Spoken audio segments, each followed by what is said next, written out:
Alright, what's up everybody? Welcome back to another episode of The Update Broke Everything, How Do I Fix It? Today we're going to be updating to 1.21.5, and as always, if you're watching this video, I'm going to assume that you have a data pack that was already working perfectly in the previous version, which was 1.21.4, and the only stuff I'm going to be covering is how to get a data pack that was working in the previous version working now. And strap in, because this version changed a lot. Alright, so first up is probably the biggest single change they made, and that is the complete overhaul to JSON text components. So right here I've got a few examples of some commands that would have worked in the previous version, and this is how you would have done it in 1.21.4. Basically anywhere you needed to put in some kind of formatted string, it almost always had to be inside quotes, and then it had this JSON text component form where there are double quotes inside of the single quotes. Or maybe you also had like double quotes out here and then like backslash double quotes in there. That also was an option. Now in the new version, the system is actually far less awkward, but it does mean you're gonna have to change a whole bunch of existing commands. So just as an example, let's look at this first command with the item name component being the text component. The thing to notice is that in the old version, everything had to be in quotes, including the keys, and like I said, the entire thing was surrounded by single quotes. Here's the new version, and as you can see, it's quite a bit different and honestly way nicer. Those single quotes outside the object are now gone, and the item name component is now itself just an NBT object. And everything that was one of these JSON keys from before now no longer requires quotes, and they're literally just NBT keys. What actually happened in this update is that all JSON text components were changed over to being directly loaded by what's called SNBT, which is the same kind of command syntax that you put in when you're like summoning an entity with NBT on it or something like that. Now one thing to note about this update is that if I actually run this command from the old version, if I run it in the new version, it will still work, but I'll show you what happens. Here's the command, and it gives me a brick that has this crazy formatted name. Like it literally just took that string and put it directly into the item name. So that's something to be warned about. Your data pack will load if you have this command, and it won't throw any errors, but the name will just be entirely screwed up. Whereas if I just copy and run this brand new command, well, there we go. Now I have the actual correctly formatted string. Now, zooming out a little bit, this JSON text change applied to pretty much everywhere that a JSON text component existed in the game. So for this next component, I've got an example of placing a sign that had this messages field with all of the lines of text that were on the sign. And you'll notice that the first and third and fourth lines are all just an empty string, which you would have done before with single quotes with double quotes inside, which was just really dumb and awkward. And then for the second line, I've given it a JSON text component that says, it just says hello, and then there's a click event where if you click the sign, it will run this command to teleport you somewhere. And here is that same command in the new version. So the first thing you'll notice is that the empty strings now just are directly strings. They don't have to have those single quotes outside them. You can just directly put a string in there. And then you'll also notice that the JSON text component is, like I said, now an SNBT object. You may also notice that there's a couple things different about it. So before, click event was spelled like this. It used camel case with a capital E. In the new version, it now uses snake case, so it's click underscore event, all lowercase. And then also inside the click event object, there's been a minor change. It says action run command, and then this second field is now called command. So in the previous version it was called value. You've got to make sure to change this value to command. Now there were also a few other changes to the other click event types. So like I said, click event like this got changed to click event like this. If action is run command like we saw, or suggest command, then the previous value field is now called command. If it was open URL, then value changes to URL, and if it's change page, then value changes to page. Okay, we're almost done with JSON text, I promise, but I have one more example. This is the old form of a telraw command. So it says telraw at s, and then before, telraw actually didn't require those single quotes, but you still had to put a full JSON object inside this parameter right here. So notably, all of the keys still had to have quotes on them because this was not an NBT object. Now in the new version, like I said, JSON text has been converted to SNBT, so you can put it in directly just like an NBT object. You no longer have to have quotes over the keys, so text and hover event are now quoteless. And again, you have to make sure to change hover event in camel case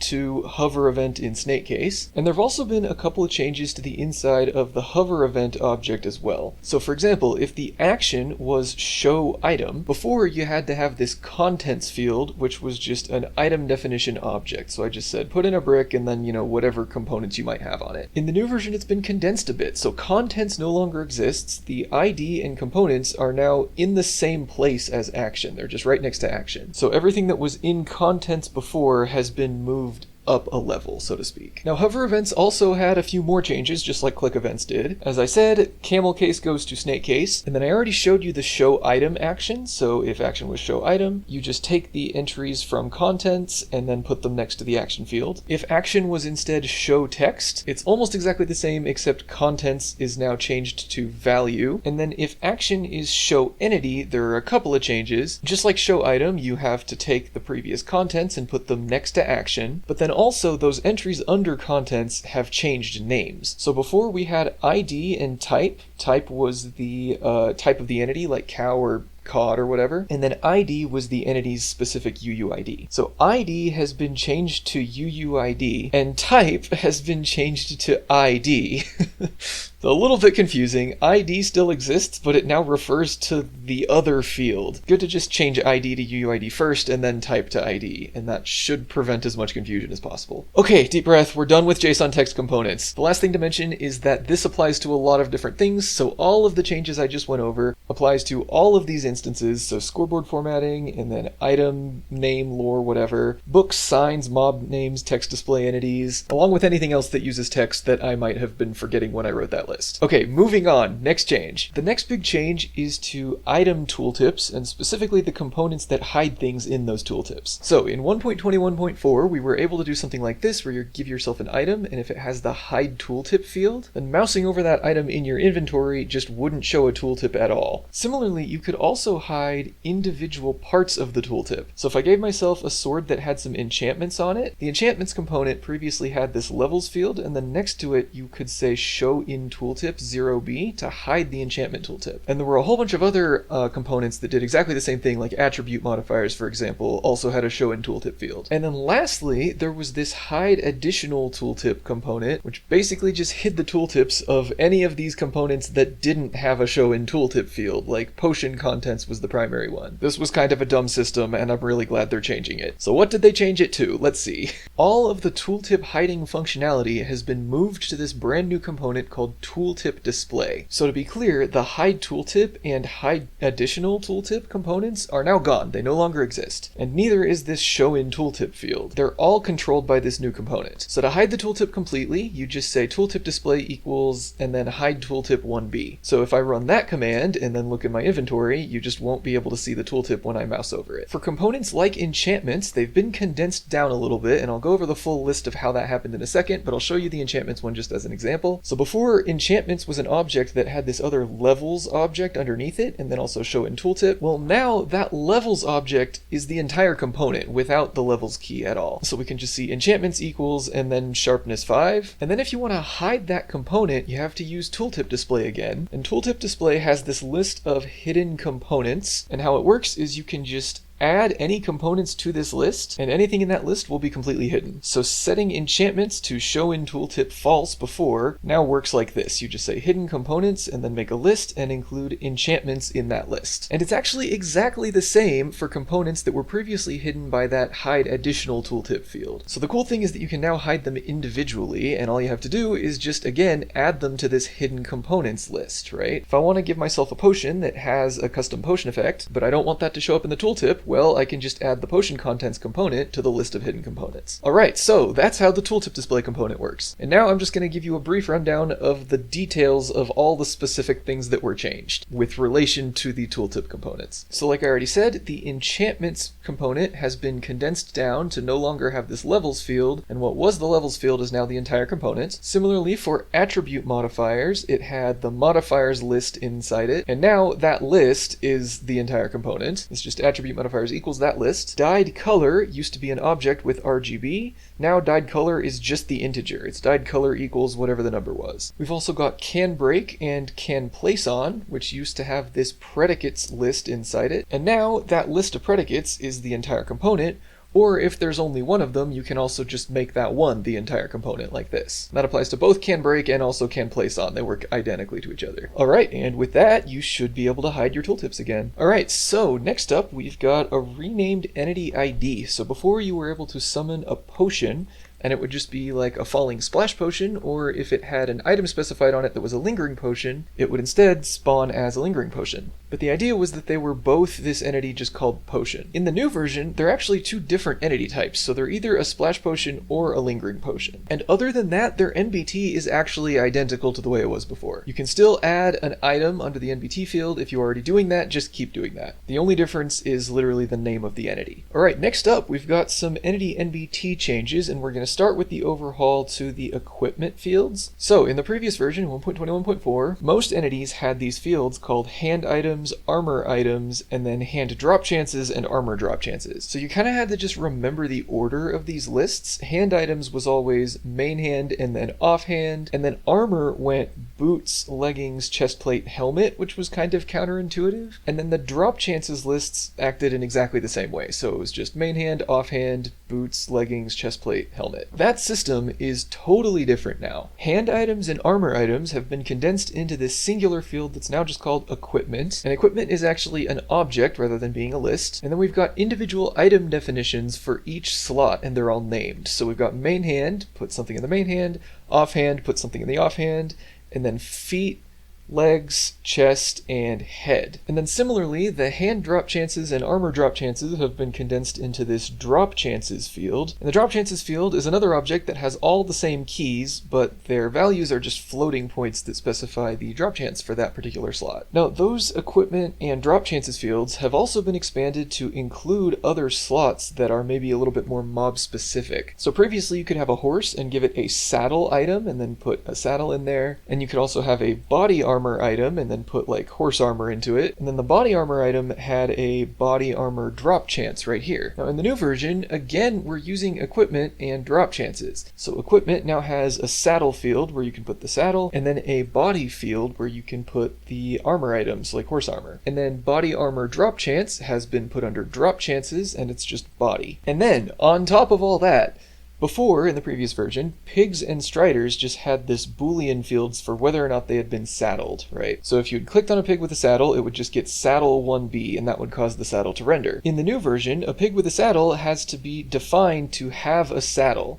Oh, and it looks like I've totally done this wrong. It's supposed to be identical to the horse. There we go. So it's equipment, and then under the saddle slot, you have just the item, which is ID saddle. So if you want to put a saddle on a pig, you have to actually give it a full item definition rather than just being able to flip a Boolean on and off like you could in the previous version. Okay, and then the final change to equipment, with commands like item replace, the previous slot that was just called horse.saddle is now just called saddle on its own, because many other mobs besides just horses can have a saddle now. Alright, and that is it for the equipment changes. Next up, we've got just a whole bunch of changes to very specific entity NBT that I have to go over because you might have been using all of these. So first off, we've actually got a big change to player NBT, which doesn't happen very often. The main thing is consolidating all of the spawn point data into one singular coherent form. So before in 1.21.4, we had this spawn X, spawn Y, spawn Z, spawn angle, spawn dimension, spawn forced. In 1.21.5, it's now all in one singular object called respawn. The XYZ is now an integer array called pause. Spawn angle is just angle. Spawn dimension is just dimension, and spawn forced is just forced. The actual values that those fields take on are all identical, they're all just renamed and moved. And then finally, this field called entered nether position, which was previously an object with X, Y, and Z, now has this form. It's entered nether pause, so it changed its name to be snake case again instead of camel case, and then instead of being an object, it's now just a list of 3 doubles. So 3, 4, 5, for example. Alright, next up we have a change to all entities that can sleep, which I think is just players and villagers, but before it would be sleeping X, sleeping Y, sleeping Z. Now it is sleeping pause, and again it's an int array with just 3 integers. Next is a change to allays. So the change here is that this can duplicate field has been entirely removed. Now you may have been testing for this field to just see if the allay can duplicate. In the new version, whether or not the allay can duplicate is controlled entirely by this duplicate duplication cooldown field. Now, that cooldown field has always existed. It's not new. The change is that this field is now the only way to check if the delay can duplicate. If duplication cooldown is set to 0L, because it is a long, then that's the same as the delay having can duplicate 1B before. If it's set to anything else, if this number is anything higher than 1, then can duplicate is effectively false. Next up is a change to dolphins. It previously had these fields called treasure pause X, treasure pause Y, treasure pause Z, and in the new version, those fields just don't exist anymore. They weren't even replaced by anything, they were just completely removed. So I guess there's not really a way to see the treasure that the dolphin is looking at anymore, besides just following it yourself. If anyone knows of a workaround for this, please let me know in the comments, but there was nothing documented on the changelog. So it seems like the ability to see that information is just gone from the game now. Continuing right along, we've got a change to phantoms, where you could set their size, and then they had these AX, AY, AZ,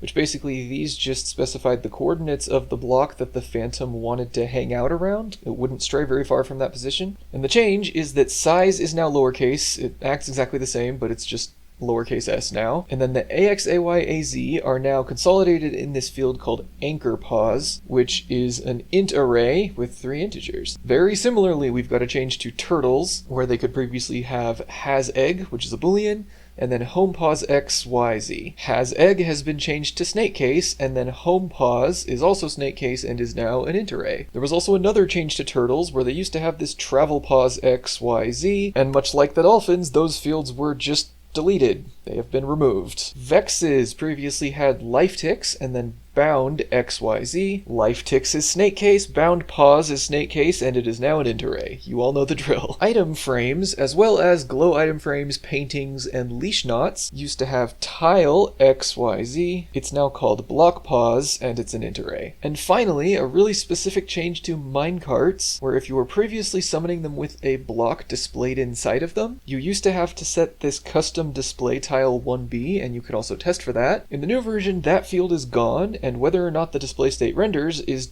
entirely dependent on whether or not this display state field exists in the first place. So if you were testing for custom display tile 1B, all you have to do now is test for just the existence of display state. Okay, and that is a wrap on Entity NBT, finally. Next, we have a couple of just minor changes to some more command format, and it's all to do with NBT data and NBT paths. So before, this command would work if you were to save an NBT object. First of all, you could save something that was like an integer, and then you could put a leading 0 on that integer, so 04 would just resolve to being 4. And also, you could define entries inside of an object where the key is just an empty string, right? So I could just put 2 quotes right there and then save some data to it. And then later, I would be able to run a get command to actually retrieve that data from the empty key. So this command right here would return 500. Now the change here is that first of all, integers can no longer have a leading 0. That just doesn't work anymore. And also, these empty keys are no longer allowed.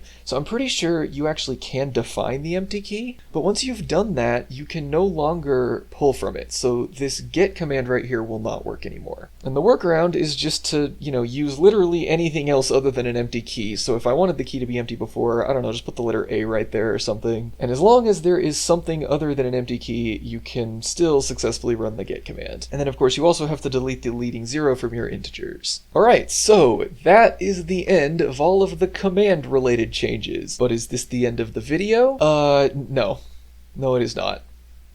I'm in pain. The next big change concerns data-driven wolf variants. So this is a file inside the wolf variant folder in your Datapack, and in the previous version it had these 4 fields and nothing else. So it had a wild texture, angry texture, tame texture, and then a list of the biomes that it would spawn in. Now the thing that was changed in this new version is literally everything. So the textures are now just called wild, angry, and tame, and they go under this object called assets. And other than that, the actual, the pointers are the same. They've just been moved. And then rather than just having a list of biomes, you have to put in this spawn conditions object. So it is a list of objects, and each of these objects is a potential spawn condition. So before, if you just had a simple list of biomes, which was the only option, what you have to do now is give it a condition of type biome put that list of biomes right in there underneath biomes, and then say priority 1, right? This priority can be changed around, but the behavior from before now takes the form of priority 1 specifically. All right, next we've got a change to entity predicates. Now this change involves the new entity components that they're slowly but surely adding to the game. Oh hey, look at those leaves, those are pretty. Not used to that yet. These entity components didn't really break very much, with the one exception of entity predicates. There's a whole bunch of changes, but this is the only one that could have potentially broken something that already existed. And it relates to these type-specific entity predicates. So before, under type-specific, there were a lot of these predicates that looked like type sheep, and then you could give it a color. And how this type-specific predicate looks in the new version, it actually makes use of these new components. So if you wanted to test for the sheep's color using a predicate, you now have to use this component that is Minecraft sheep/color, and then put in the color you want. In general, any type-specific predicate that had color with a color on the end now looks like this. It's Minecraft : whatever the entity was that you were trying to test, /color, and then you put the color there. And then similarly, the variant type-specific predicates have also been changed in this way. So like, as an example, if we were testing for type cat, and then we were looking for this specific variant, well, how you do that now is Minecraft cat/variant under components, and then it would be testing for the variant you want. Oh boy, and it looks like I've slightly messed up again. Right, so it's still predicate. That's what I messed up on. It's still predicate, but then components is underneath that. Before it was type specific, now it's components. Okay, so to drill this point home, this change applies to any entity that previously had a variant type-specific predicate. So if instead I was testing for type fox and then variant whatever, well, the components would now be Minecraft fox/variant, and then I put the variant over here. And there are two exceptions to that variant rule, which I'm about to show you. First is salmon. So previously you could put in variant and then have small, medium, large. Now the component is Minecraft salmon/size, not salmon/variant. Similarly, for tropical fish, it had a variant, and then you could test for one of 10 variants, I think, and that has turned into components tropical fish/pattern, not variant. Now, what are all the entities that this applies to? Axolotls, foxes, mushrooms, rabbits, horses, llamas, villagers, parrots, salmon, tropical fish, paintings, cats, frogs, wolves, pigs, and sheep. And here are the generic rules with the exceptions. Okay,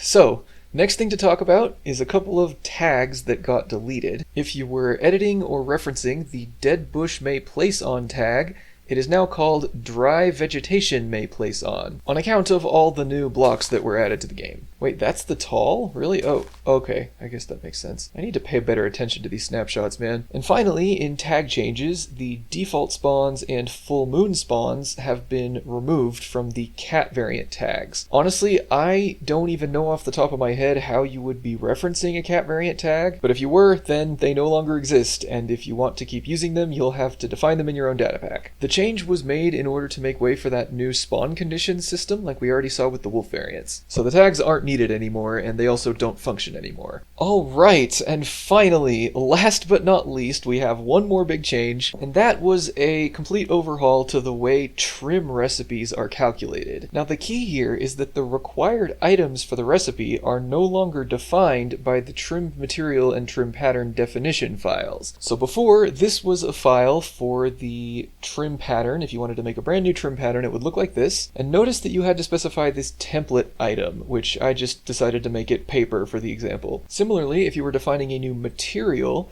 you had to give it an ingredient, and I just made it blaze powder as an example. And then finally, how the recipe worked was that first of all, you had to add that material to the trim materials item tag. So in order for me to make this work, I would have had to add blaze powder to this tag. And then it decides the pattern by looking at the template, right? So in the previous version, if I had given it paper as the template, well then, because of this file, it would have just automatically known to give it this pattern that I defined. It no longer works like this. So the pattern definition no longer has a template item field, it's just these three fields now. The material definition no longer has an ingredient field, it's now just these two. And then the recipe definition now has an extra field called pattern. So it can no longer just look at paper and know which pattern to apply, so you actually have to specify which pattern it is. Effectively, the template is now defined entirely by the recipe. So you're free to make any recipe that takes any template and then gives any pattern as a result. And that is the only field that's been added to the recipe. Now you may be saying, okay, something's missing. How do we specify the material ingredient? And that is now done with a brand new item component. It still takes the trim materials as its addition, so I would still have to add blaze powder to the trim materials if I was going to make a recipe like this. But the difference is that now that item that goes in addition has to have this component like I'm specifying down here in this command. So I had to give myself a blaze powder with a custom component, provides trim material equals, and then whichever material I want to use. I specified resin just as an example because it only loads if you actually put in one that has been defined. So if I give myself this blaze powder, well now this item can be used as an ingredient in smithing, but regular blaze powder can't because regular blaze powder doesn't default to having that component. This is a big breaking change. In fact, I know someone who specifically has been using blaze powder to make trim materials. Hi Bracken, if you're watching this. You kinda can't do this anymore. If you really wanted to keep this up, you would have to go through and find every source of blaze powder in the game, which I think, you're lucky in this case because there's only one and it's the blaze powder recipe, but you'd have to edit that recipe and put this component on the output so that every piece of blaze powder in the entire game has that provides trim material component. Now, if you were using blaze powder specifically before, you kinda don't really need to because now resin exists and it's exactly the same color, but you get the idea. I can already see this being a really controversial change. But with that out of the way, on a much lighter note, we are now done. Thank you so much for watching, everybody. I hope this video was helpful. As always, I will be posting that example data pack that I was working out of in the video description as a downloadable file. So if you want to work with the files yourself and get hands-on with these examples, you're more than welcome to. Or just keep rewatching this video. I would appreciate that. Give me more watch time. Thank you very much. Have fun updating. I will see you all later, my dudes.